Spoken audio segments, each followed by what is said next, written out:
Ko konkrētu? Jūs redzat, izdarām, ko vajadzētu tagad tādu atkal prioritāti, vēlētājs nogurš no 58 punktiem. Kas varētu būt tā prioritāte, ko par valodas lietām vai saistībā ar valodām? Protams, tas saistās ar integrāciju, tas saistās ar saliedētību, tas saistās ar visdažādākām etniskām attiecībām un tam līdzīgi.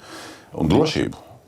Ko vajadzētu konkrēti izdarīt? Šocerkungs saka. Ir ārkārtīgi svarīgi, lai mēs visiem Latvijas pilsoņiem skaidri pateikt, mēs nedalīsim jūs pēc dzimtās valodas.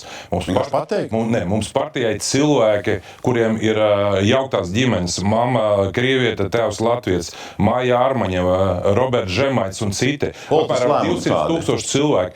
Mēs nedrīkstam saukt bērnus, kas ir piedzimuši jau brīvvalsts laikā par okupantiem, par kremliniem un tā tālāk. Tas, kas notiek, attieksmes maiņa, mums jāsaliedē sabiedrība. Attieksmes maiņa. Mums pārāk maz cilvēku brauc projām, un mēs, principā, taisam tā, ka katram, kam nav dzimtā valoda latviešu, ka viņš ir pret Latviju. Progresīviem?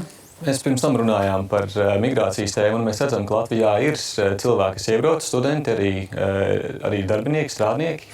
Un mēs redzam, ka bieži vien viņiem nav pietiekams piekļuvs, lai mācītos latviešu valodu. Un es uzskatu, ka tas ir pienākums iedzīvotājiem, kas šeit ierodās, mācīties latviešu valodu. Un, ja mēs runājam par primārais darbs attiecībā uz iebraucējiem. Ja mēs runājam par politisko līmeni, tad beidzot ir jāskārto sistēma, lai šie latviešu valodas kursi ir pieejami un par viņiem, protams, arī maksās, lai iemācītos latviešu valodu.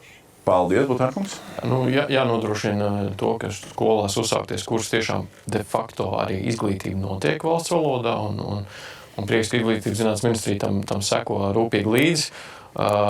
Galvenais, kas bija arī viens no iemesliem, kāpēc nāca politikai darba tirgus. Konkrēti, ko izdarīt? Pārtrauktu konkrēti diskriminēt latviešu jauniešus, prasot krievu valodu. Jo šobrīd jaunietis, nezinot krievu valodu darbu, bieži vien nevar atrast. Vienlaikus mums ir kurjeri un daudz citu, kur nezina nevienu valodu latviski un strādā.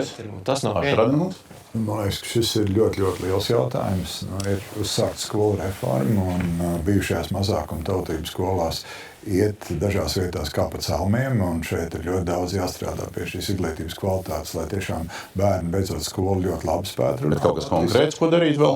Un tad ir otrs, ir pilnīgi noteikti, mums ir jāatbalsta tā sabiedrības daļa, kuri nav apgūst valodu pienācīgā līmenī, lai viņi varētu apgūt, un, protams, jāuzrauga, vai publiskā telpā valoda tiek lietota. Labi, Zēzais.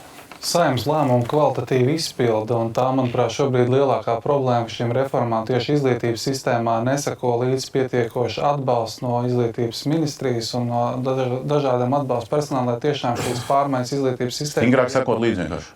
Nē, atbalstīt un palīdzēt tiešām saprātīgi ieviest to, lai tas nenotiek tā. Es esmu bijis skolās, kur es redzu to, ka es ienāku iekšā skolā un visi ieraugot mani runāt tikai latviski, bet es skaidri zinu, ka sadzīves ikdienas valoda ir pilnīgi cita nekā tajā brīdī. Palaņģums, paldies! Noteikti stiprināt mūsu pedagogu un vispār kopumā mācīt spējas, lai pēc iespējas vairāk arī tās ģimeņu bērni, kuriem iespējams, kā Šleserkungs stāsta, kas ir dzimuši jauktās ģimenēs, lai viņi ikdienā jau no mazotnes mācētu runāt tīrā, skaidrā latviešu valodā. Ne saimā. Tas mēs varam stiprināt caur izglītības ministriju mūsu mācību iestādes un šo mācību spēku kapacitāti. Tas ir svarīgi. Un otra lieta ir, pats būtiskākais noteikti ir tas, ko kolēģi arī pieminēja, ka šobrīd ļoti daudz iebraucēji nerunā vispār praktiski saprotamā pat Eiropas valodā. Dārkungs, paldies. Noslēdzam riņķi. Es vienmēr ļoti lakoniski runāju, laikam visīsāk, cenšos. Bet es uzskatu, ka Latvijas politiķiem ir jābeidz vilkt sarkanās līnijas pret savas valsts iedzīvotājiem. Galu galā viņi pārtiek no viņu nodokļiem. Un tā vēršanās pret cilvēkiem viņu valodas lietošanas dēļ ir jāizbeidz.